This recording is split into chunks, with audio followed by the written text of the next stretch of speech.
He was supposed to have 3 surgeries. He made it through 2.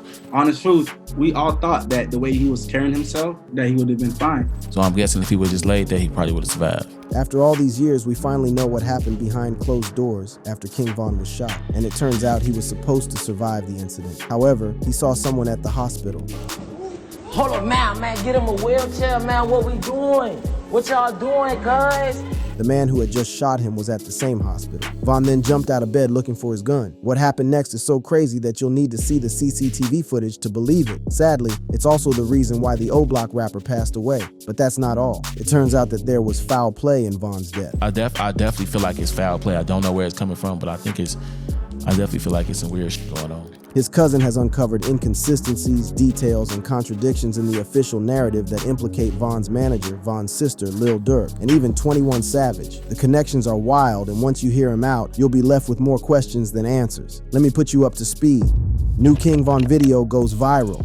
King Von's name is back on the trending list, and he has his cousin Balo to thank. And although it's been years since Von died, it seems more wild stories about him continue to prop up time and again. And this time, we have his cousin Balo to thank. For years, Balo has been moving from podcast to podcast writing on his dead cousin's name. And surprisingly, after all these years, he has new information about Von and the day he died. In his most recent interview, he revealed the craziest details about King Von's last moments. I mean, we all know Von was built differently, but according to Balo's story, and what went down at the hospital moments before Von's soul was snatched up, this guy was definitely not your average gangster. And what's crazy is that even though Balo's story sounds like it's straight from a Hollywood script, he might actually be telling straight facts. According to Balo, Von had been through 2 successful surgeries and he was expected to live. And one of the things you had said was he had survived 2 surgeries, like he was expected to live at first. Balo revealed that Von's sister, Kayla B, called him and told him that Von was scheduled for 3 surgeries. After his first 2, Von got out of bed and started fighting the nurses and asking for his gun. And that's when he died from shock.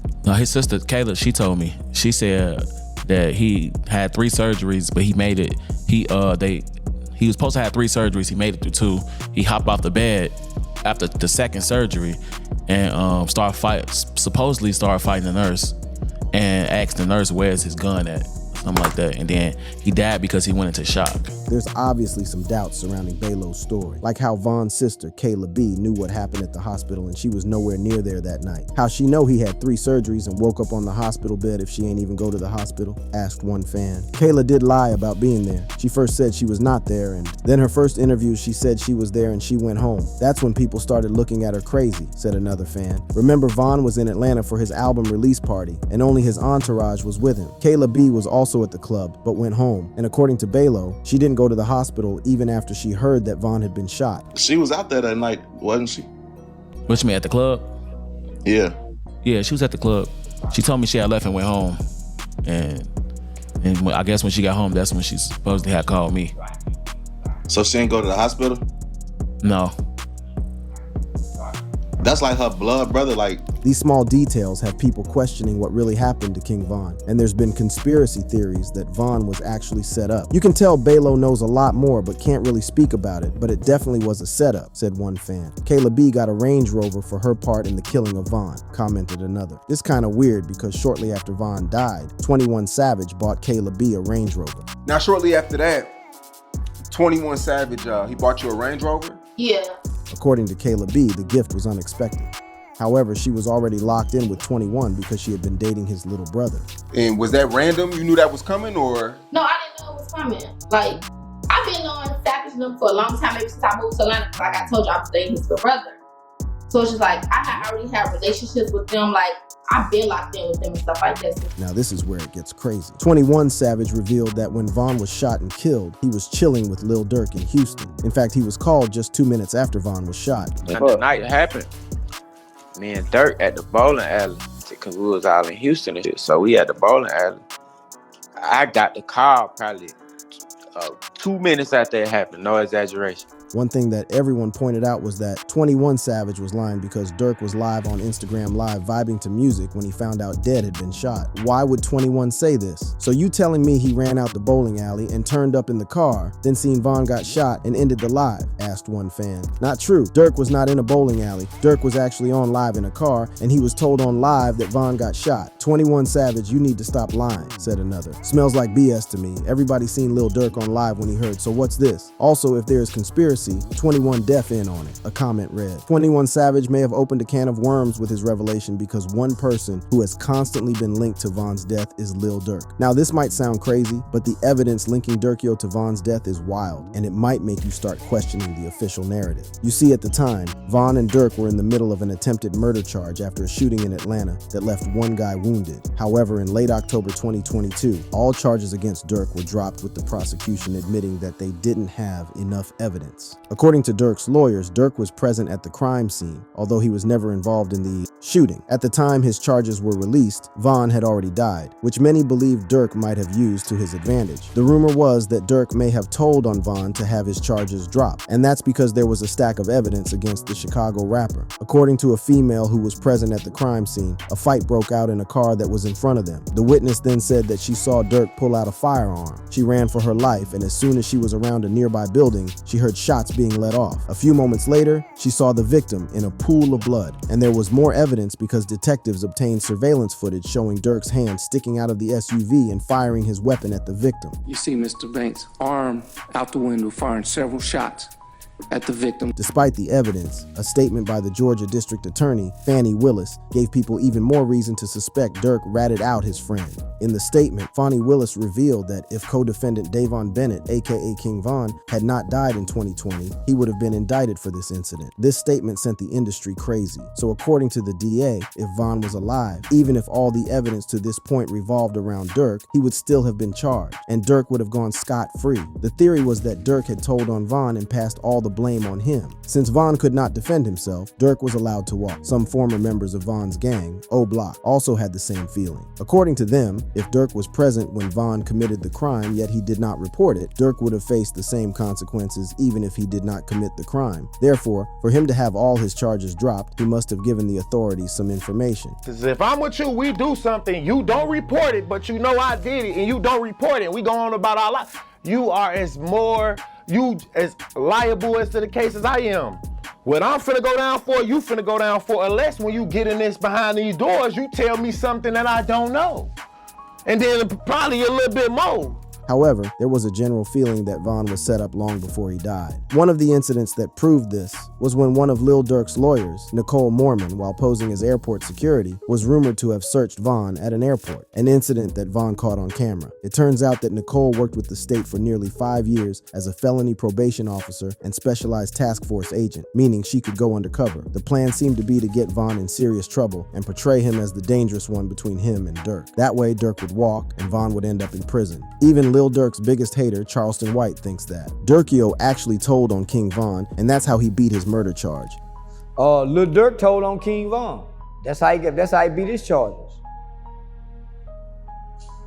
Lil Durk told on King Von. That's how he got his charges beat. Even in the video where Durk was live on Instagram Live vibing to music, there's people who strongly believe that he was just creating an alibi. Durk was Von's main op, no coincidences. Back in Blood dropped the same day Von died, Durk was on live. It's an alibi for Von, one comment read. This looks like more of setting up his alibi, read another. While this guy said, that man ain't give a damn, he got a phone and the internet just like all the motherfuckers typing saying Von just got shot. He knew. Probably was relieved because Von was about to take it all down with that wild shit he was on. The evidence proving this theory is wild, and King Von's sister Kayla B is at the center of everything. I mean, how do you explain being bought a Range Rover shortly after your brother is killed by a dude who claimed that he was hanging out with the guy suspected of killing and trying to pin a murder on him? Question is, did she set him up that night? Did she lie about being at the hospital? Is this all a giant coincidence? Or is everyone, including this fan, reaching? And when Balo was asked whether he thought Von was set up, his response definitely raises more questions than answers. So do you feel like Von was set up? Because I seen you say something about... Yeah, I always say shit like that because it don't make sense to me because certain shit don't be making sense to me. And I just like a lot of fans, it don't be making sense to them either. But even to me, I don't know why it just seemed like on my heart, something don't seem genuine, like at all. Balo's reasons for Von's death being a setup are even more crazy. From Von not being in his bulletproof truck to being alone with no security at a parking lot, there's clearly more than meets the eye. And to get to the bottom of it, we need to go back to where it all started, the deadly beef. King Von situation. It's dumb. All over. It looked like it was over girls to me. Oh yeah, I mean, they say the King Von situation was over Jania, who was NBA YoungBoy's baby mother. Yeah. But they weren't even together at the time. The narrative surrounding the beef that ended King Von's life is that it started over women. However, the story is much deeper than that. It all started with Von dissing NBA YoungBoy while on IG Live, saying that YoungBoy was lying in his lyrics. YoungBoy talking about on this song, bro. What? He talking crazy on this one. Oh yeah? He ain't even like that. Oh! On his that? Nah. On his that? Cap. You got Cap in your rap. YoungBoy, who was much bigger than him at the time, ignored him. But something about him calling out YoungBoy seemed off. It looked like he was intentionally trying to start a rap beef. So he escalated his dissing and involved YoungBoy's baby mama Jania. Von seemingly was like, let me try and get this rap beef thing for clout to supercharge my career. He ended up getting YoungBoy's baby mama Jania at some sort of studio session. There was talk that they were gonna make a song together. There was rumors that they slept together. And you know, then YoungBoy ends up getting Asian Doll over his house to do a song. There's rumors that they slept together.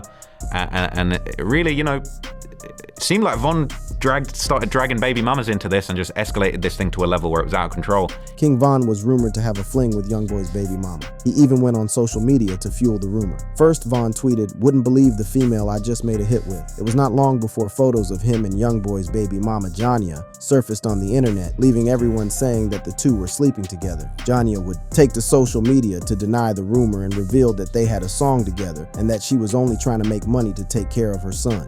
I've been working. We have a song coming out. Y'all wasn't supposed to know, but it is what it is now. We have a song coming out. So when the song come out, just know it's hardest. You feel me? I'ma do it. I'ma be a rap star. Ready for the streets. I'm just trying to get my money to take care of my son. Period. Things got even crazier when Von's girlfriend at the time, Asian Doll, took to her Instagram to confirm the rumor that Von and Jania had slept together. According to her, she had seen the DMs between Von and Jania, and there was something going on between the two. She even revealed that their excuse about making music was nothing but a lie. In them DMs. I seen it. So all that songs, that shit dead. YoungBoy had already gotten wind of the rumor and had taken it as disrespect. Fed up with Von's antics, YoungBoy took to social media to clap back. He posted a photo on Instagram with the caption, "I'm gonna make sure my son f your daughter since you trolling bitch." Since Von does have a daughter, it was pretty clear who YoungBoy was talking about. And it seems YB was already getting back at Von by hooking up with his ex, Asian Doll. YB even texted his producer using Asian Doll's account. All the dissing was only going to lead to one outcome, a physical altercation. And soon, Von would get into it with one of YoungBoy's closest affiliates, Quando Rondo. What's crazy is that Von and Quando were once cool and at one time were on video clowning Von's Chicago ops together. I'm saying though, they got 63rd, some dirty ass.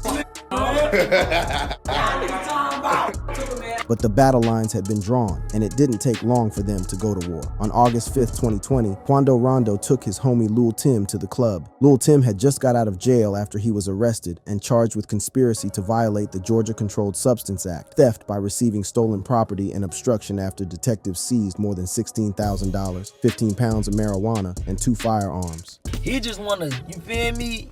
You feel me? He just got out of prison. He just wanna have fun. However, Quando Rondo, who was with him, didn't want to party. Instead, he wanted to nap outside the club in the car. Interestingly, Lil Tim decided to stay with Quando in the car, which made all the difference. He like, "Lil' bro," Lil Tim tell me, "Lil' bro, I'm not about to let you go in no club." He be like, "No, lil' bro, I'm not about to let you sit in no car and go to sleep. Right, by yourself. You feel me? I'm about to sit in and roll up." At the same time, King Von had just left Opium nightclub after successfully releasing his first album, Welcome to O-Block, and headed to the Monaco Hookah Lounge, where Quando and Lil Tim were. Just as Von was about to exit his vehicle and head to the club, one of his homeboys notified him that he had just seen fellow rapper Quando Rondo in the parking lot. Von was out of the car in a split second and headed toward Quando's direction. Quando was now on his way to the club. Von attacked him with a few crew members behind him, knocking him to the ground. Von's guys joined in and started raining blows on Quando as he tried vainly to escape his attackers. In a split second, Lil Tim appeared from behind their vehicle with a gun in hand and started letting off shots as everyone ran away. Von was hit on his torso. 2 off-duty cops who were near the club started letting off shots and shot Lil Tim. After the dust settled, Von's guys pulled up next to him and loaded him into the vehicle before speeding to the nearest hospital. Lil Tim limped into their vehicle with Quando Rondo and drove to the hospital. As fate would have it, the two groups ended up in the same hospital. Luckily, there was no more violence. Sadly, Von passed away during surgery, but this is where things start to get interesting because just like Von's cousin Balo, you'll start to see that the official narrative isn't as watertight as everyone would have you believe. First was the fact that Quando Rondo and Lil Tim were spotted at Opium nightclub while Von was launching his album. Von's DJ, DJ U, spotted them while scanning the room as he was doing his thing on the decks. Dude, them was at the party. Now, whose party was this album release party? It was King Von album release party. Okay. But dude and them was at the party. Quando? Yes, they was at the party. What's even more weird is that Von's bulletproof truck was switched out that day and he was riding in a regular vehicle. They switched the truck out from a bulletproof truck to a regular truck. He's a hot artist. Why would y'all do that? The night of all this shit, just ain't making sense. But yeah, it was definitely switched out. Somebody close said that shit. According to Balo, whoever wanted Von dead had it that even if he didn't come out to fight, his car would be shot up. And so basically, if he didn't get out that car and fight, like whoever wanted him to fight, if he ain't got that car and fight, they would have shot him while he was driving because they switched the truck out. His main driver was an African man. Why was he switched out randomly that night? But 4 years ago, when Von died, his manager, Track 100, insisted that Von was traveling in a bulletproof truck. Von traveled in a bulletproof truck. So going out the club, he jumped into the bulletproof truck. And it was him and maybe two or three more individuals. Remember, he was in a bulletproof truck. Okay. So it wasn't no concern. Was Von really in a bulletproof truck or was it switched out that day? We might never know. And even though Track says that Von was in one, he also admits that there was something strange about that night. Yo, this man is like, I promise you, the best artist I ever moved in my life as far as knowing how to conduct himself properly. But for some reason that night, it was off. But what everybody ignores is that there's no way Von would have picked out that club and chosen to stay at the parking lot unless he knew that Quando was going to be there. And that's not all. Remember that one of his boys came up to him while he was still in the car and informed him that Quando was at the parking lot. Now, right before we go inside the club, one of his homeboys came to the driver's side and they said, "Hey, we seen so-and-so." And Von just jumped up like, "Oh, come on, let's go." This fan put it perfectly, saying Von knew Quando would be there. He was told he was gone, be there, and somebody told him to go there because he would be there. That's why his guy told him after peeping the scene he was there. Here's the kicker. Track never revealed who informed Von that Quando was at the parking lot. And when Von's cousin was asked who this individual was, he was also visibly hesitant to answer the question. So do you know who was responsible for waking him up and telling him? No, not 1,000%, so I ain't even saying no names. Not 100%, so I ain't saying no names. I mean, it's been 4 years and the individual is still not known. I'm sure everyone would want to know whether Von had sent him to look out for Quando. But one thing's for sure, everyone expected Von to survive, because even while the people who were with him in the car were panicking, he was calm, and he even told them that he would be good. When he got to the hospital, was he conscious then? And was there any way how maybe he could have survived this? The gentleman that was in the car with him was panicking, and Von was the one that was like, "Hey, calm down, slow down, chill, I'm gonna be good, just get me to the hospital." Unfortunately, he passed away, and that's when all hell broke loose as his affiliates became obsessed with sliding for him. Get back for King Von.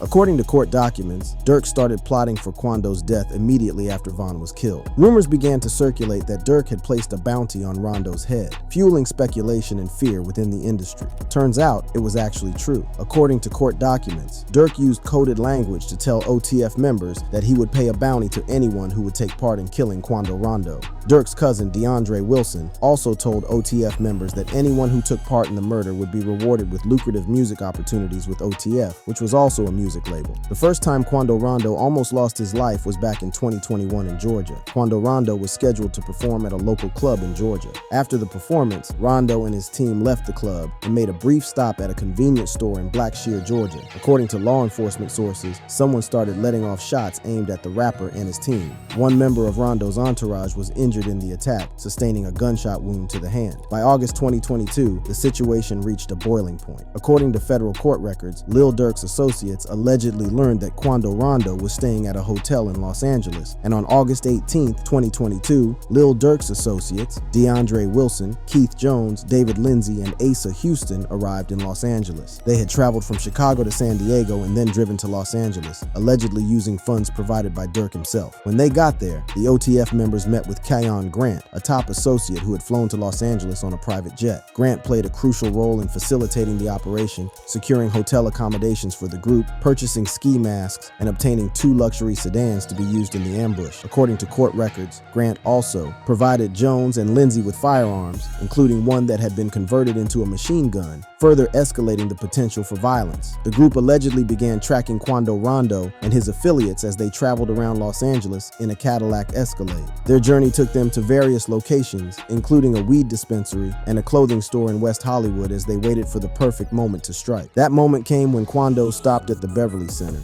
Here, Asa Houston allegedly parked his car behind the station, setting the stage for the ambush. As Quando Rondo and Lil Pab stopped at the gas station, Jones and Lindsay reportedly exited their vehicle, armed and ready to execute their plan. They opened fire, unleashing a hail of bullets in an attempt to kill Rondo. Tragically, Lil Pab, who was standing outside the Escalade, was struck and killed in the gunfire, while Quando miraculously escaped unharmed. After the failed hit, the suspects regrouped at an In-N-Out hamburger stand, where they allegedly discussed payment with Keyon Grant. The group then made their way back to Chicago, flying from San Diego. Well, the cops took a few years to piece everything together and make some arrests, and on October 24th, FBI agents moved in to arrest Lil Durk at the Miami area airport around 8 p.m., just an hour before his scheduled departure to Italy. As it turns out, the rapper knew that the feds were onto him, and he was trying to make a quick getaway. And new reports show that he was being watched by several federal agencies because it was the U.S. Customs and Border Protection alerted the FBI when Durk booked 2 one-way flights to Dubai and Switzerland on October 24th. These bookings raised immediate red flags as they suggested an attempt to run away from the legal consequences. While Lil Durk did not board the flights to Dubai or Switzerland, the situation took a more dramatic turn when the FBI discovered that he had also arranged for a private plane to leave Miami and arrive in Italy. The timing of these bookings, coupled with the serious charges facing his associates, painted a picture of a man on the run, seeking refuge from the storm of legal troubles closing in on him. But as the Chicago rapper sits in jail, new footage surrounding the case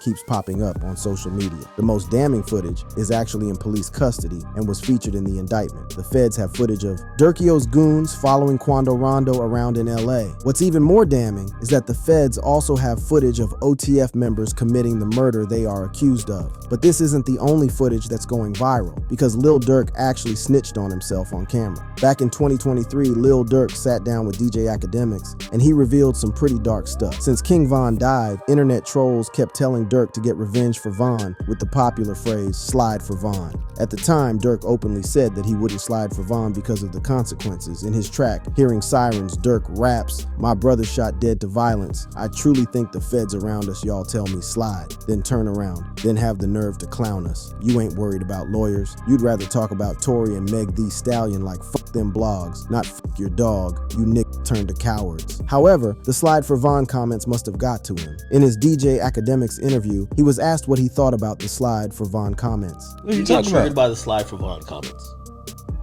I don't know if people still say it. They used to say it, but you also mentioned a song. They'd be like, they be saying slide for Von. I think they trolling me. Yo. Academics wasn't ready for the answer because what Durk said next left him shook. For some reason, I just don't see the comments no more.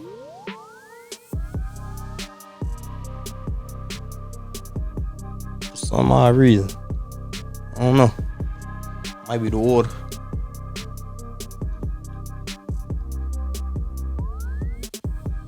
You see in the comments a lot? They kind of chilled out a little bit. I wonder why. According to Durk, there was a reason why those comments suddenly disappeared. The whole story continues to captivate hip-hop fans, and with Durk set to face murder for hire charges, things will only get more interesting. Watch similar content by clicking on the boxes playing on your screen.